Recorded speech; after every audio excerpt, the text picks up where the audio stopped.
안녕하십니까 여러분, 민태형입니다. 이번 영상에서는 여러분들과 함께 제넥신 주가 전망에 대해서 알아보도록 하겠습니다. 먼저 영상 시청에 앞서서 여러분들 구독과 좋아요, 알림 설정 한 번씩 부탁드리고 본격적인 영상 시작해 보도록 하겠습니다. 우리가 제넥신이라는 기업을 바라볼 때 결국에는 어떤 부분을 기대하죠? 제일 크게? 그렇죠. 코로나19 백신에 대한 기대감을 계속해서 우리는 기대하고 있다, 이렇게 말할 수 있겠습니다. 그러면서 제넥신 같은 경우에는 작년 한 해 동안 어느 정도의 임상 진행을 비롯해서 코로나19 백신 후발주자지만 그래도 좋은 모습을 가져가지고 있다라고 판단할 수 있었다, 이렇게 할 수 있겠고, 그러면서 어떻게 됩니까? 그 제넥신 자체적으로 본인들이 심사를 했을 때 후발주자로서의 어느 정도의 백신에 대한 효능은 있지만 결국 매출적인 부분, 경쟁력에서는 메리트가 없다, 경쟁력이 없다라고 판단을 하고 돌연 계획을 변경합니다. 그 부분에 있어서 어느 정도의 실망감이 매도 물량으로 나오는 것도 우리가 확인할 수 있었고, 자, 제가 제넥신 영상을 계속해서 만들어 드릴 때 여러분들에게 했던 말이 있습니다. 그때 우리가 제넥신이라는 기업이 돌아서지 않았다라면은 지금 변이 바이러스를 잡으려고 하는 국내 백신 기업이 몇 개나 되겠느냐, 이런 식으로 제가 여러분들에게 말씀드렸었는데, 그 부분에 있어서 자, 어제 기사였는데요, 보시면은 코로나 변이에도 효능 유지, 한국에서는 제넥신 진원생명과학이 백신 T세포 주목해야 된다라는 것을 확인할 수 있겠고, 지금 우리가 알고 있는 부분이 이거죠. 전 세계 백신 재개발 나섰지만 변이 해법은 아직, 한국 후발주자 기업들 이제껏 소외됐던 T세포 활용 시작, 기존 중화항체와 면역 원리 달라 변이에도 효능. 여기서 우리가 알아야 될 게, 그렇다면은 지금 현재 백신과 T세포 백신 활용, 이게 뭔지 여러분들 알아야겠죠? 자, 이 부분 제가 간략하게 메모했는데 이 부분 참고하면서 알려드리도록 하겠습니다. 자, 보시면은 현재 백신의 효능은 주로 중화항체, 그러니까 중화항체는 코로나19 바이러스의 표면 돌기인 스파이크 단백질, 사진에서 계속 나오고 있죠. 보시면은, 자, 이 부분 스파이크 단백질과 결합해 감염력과 독성을 없애는 물질이다. 스파이크 단백질은 인공적으로 만들어 몸속에 주입하는 게 현재 코로나19 방식. 그렇지만은 남아공 변이처럼 스파이크 단백질의 구조가 변하면 중화항체가 제대로 달라붙지 못해 제 역할을 못한다는 게 한계가 있다. 그러니까 백신의 효능은 있지만 어느 정도의 한계가 있다라는 게 포인트다라고 여러분들이 잡으시면 될 것 같고, 자, 그렇다면은 제넥신 진원생명과학이 T세포 바이러스에 감염된 세포를 죽이는 백혈구의 혈종, 그러니까 T세포는 바이러스에 감염된 세포를 죽이는 백혈구의 일종이다. 바이러스가 세포로 침투하는 걸 막지는 못하지만은 바이러스가 증식하는 감염세포를 제거해 몸속에서 추가로 퍼지지 못하게 한다.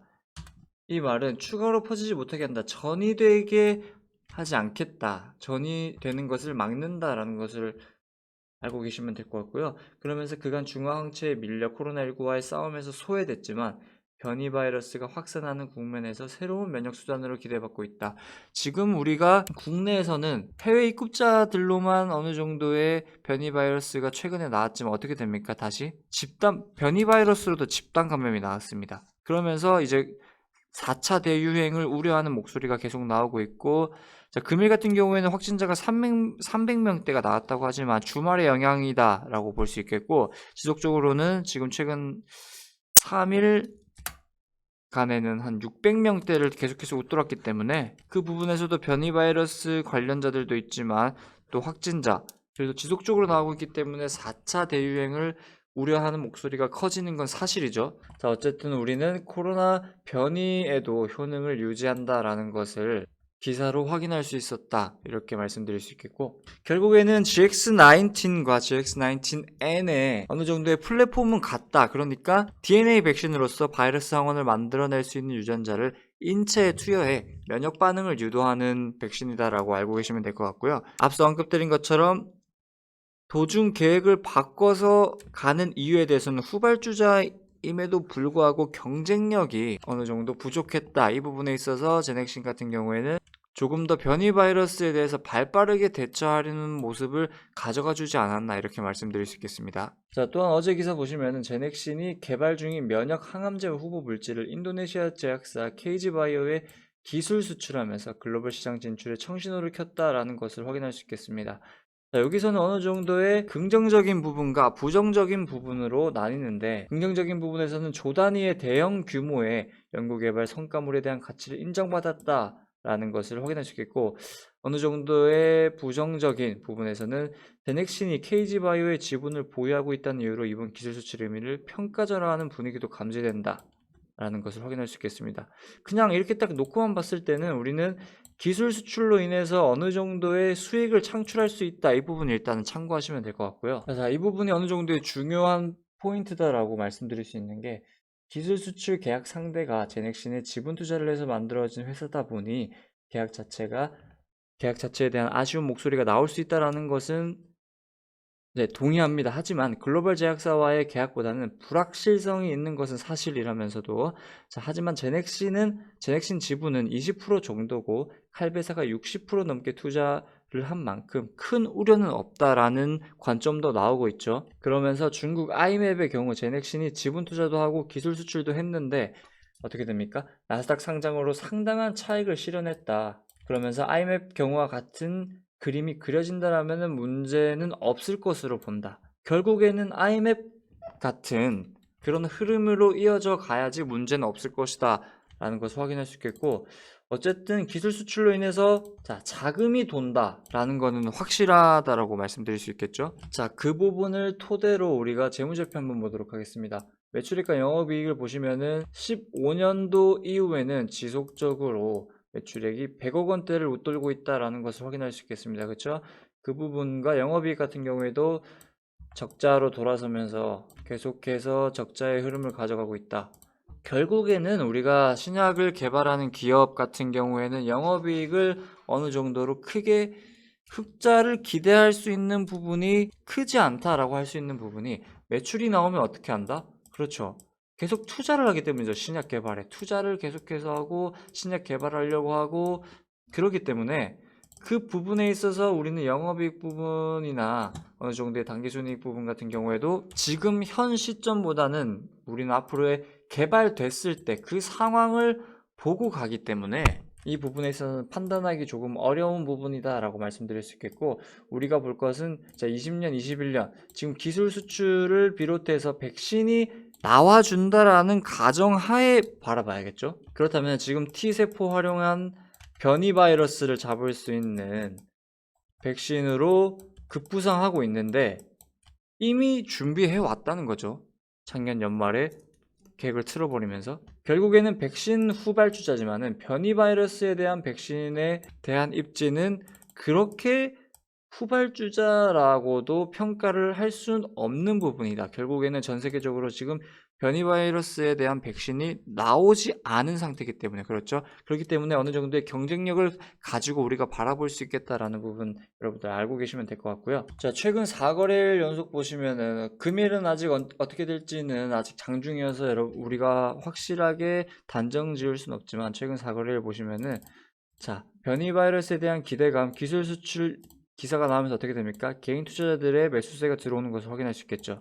이 부분에 있어서는 우리가 어느 정도의 개인 투자자들의 심리를 반영하는 매수세가 들어왔다라는 것을 확인할 수 있겠죠. 지금 현재 임상 1상이 진행 중인데 그 임상 과정에서 우리는 변이 바이러스 플러스로 아스트라제네카 같은 경우에는 이제 이번 주부터 접종이 시작됐는데 65세 이상의 고령자들은 지금 접종이 불가합니다. 임상 데이터 부족으로. 이 부분에 있어서 제넥신 같은 경우에는 고령자도 임상시험에 참가하면서 어떻게 됩니까? 확대를 합니다. 그쵸? 그렇기 때문에 그 부분에 있어서도 어느 정도의 메리트가 있다라는 것을 확인할 수 있겠고, 임상 결과에 따른 외국인과 기관의 매수세가 들어올 수 있다라는 것을 우리는 알고 있다, 이렇게 말씀드릴 수 있겠습니다. 자, 제넥신 일봉 차트를 간단하게 보시면은 결국에는 5일선이 21선을 골든크로스를 해주는 모습 확인할 수 있겠습니다. 그러면서 지금 현재 10만원대, 10만원 부근을 이어가는 모습, 꼬리를 만들어주고 어떻게든 10만원 부근을 지지해주려는 모습을 보여주고 있는데, 이 부분을 우리가 계속해서 가져간다라고 봤을 때는 10만원대 지지 라인을 안착을 비롯해서 앞으로의 전망을 지금 이 단위가 아닌 그 위의 가치를 바라볼 수도 있겠다라는 것을 확인할 수 있겠습니다. 자, 하나 확실한 거는, 자, GX19의 개발 중단이라고 말해야 될까요? 그러면서 GX19N을 다시 새롭게 한다고 했을 때 어느 정도의 매물이 이렇게 계단식 하락을 보여줬다라고 보면은 이때가 우리가 지금 기대감으로 백신에 대한 기대감으로 가준 금액대다라고 하면은 변이 바이러스가 어느 정도의 효능이 입지가 인정이 된다라고 하면은 고점이었던 19만 원대의 부근을 돌파할 수도 있는 힘을 가질 수 있다라는 것은 여러분들도 충분히 알고 계실 거라 생각합니다. 그러니까 결론적으로 임상에 대한 결과가 하루빨리 나와야 되고, 플러스적으로 우리는 변이 바이러스 백신 경쟁력에서 어느 정도의 선두 기업으로 자리매김한다면은 그 이상도 바라볼 수 있지 않을까, 이렇게 말씀드릴 수 있겠습니다. 자, 이렇게 여러분들과 제넥신 주가 전망 영상을 한번 알아봤고요. 자, 이번 영상에서도 마찬가지로 재무 실적, 모멘텀, 수급 성장성을 토대로 우리 네박자 평가 시스템 주클래스 네박자 평가 시스템을 토대로 함께 알아봤습니다. 자, 영상 종료에 앞서서 주클래스 공식 리딩방이 개설되었습니다. 지금 개설된 지 일주일이 채 안 됐는데 200명 이상의 회원님들이 함께 하고 있고요. 그 안에서 주클래스가 직접 드리는 실시간 추천주를 수익 보신 분도 계시기 때문에 여러분들 이 부분 참고하시면 좋겠고요. 자, 카톡만 할 줄 알면 100% 무료다. 여러분들 이 부분 참고하시면 좋을 것 같습니다. 여러분들 등쳐먹는 거 아니고 사기치는 거 아니고, 요즘 뭐 유료 서비스 고액으로 뭐 리딩방을 운영한다 이러면서 사기가 많은데, 여러분 저희는 자 100% 무료 서비스다. 왜 그렇다면 100% 무료 서비스를 하냐? 결국에는 지금 현재는 뭐 금액적인 부분, 돈을 바라는 게 아니라 여러분들과의 함께 나아가면서 저도 저 나름대로 여러분들과 신뢰를 쌓고 여러분들 주변 지인들에게도 저 주클래스 리딩방을 소개시켜주면서 인프라를 쌓아가고 싶은 마음이 더 크기 때문에, 그렇기 때문에 100% 무료 서비스 방을 진행 중이다. 그러면서 네박자 시스템으로 인한 실시간 추천주를 비롯해서 속보, 그 다음에 기본적인 아카데미까지 여러분들에게 알려드리고 있으니까 이 부분 참고하시면서 여러분들 많은 참여 부탁드리고, 그냥 인사만 하러 들어오셔도 됩니다. 여러분들 인사 안 하시고 그냥 들어오셔도 됩니다. 그냥 가벼운 마음으로 들어오시기 바랍니다. 제 카톡방 참여 문의는 아래 번호로 문자로 성함만 발송해 주시면 바로 참여 가능하니까요. 가입이 아니라 참여입니다, 여러분. 그러니까 그 부분 너무 부담스럽게 생각하지 마시고 많은 참여 부탁드립니다. 자, 이렇게 제넥신 주가 전망 영상 마무리하도록 하겠습니다. 이상 민태형이었습니다. 감사합니다.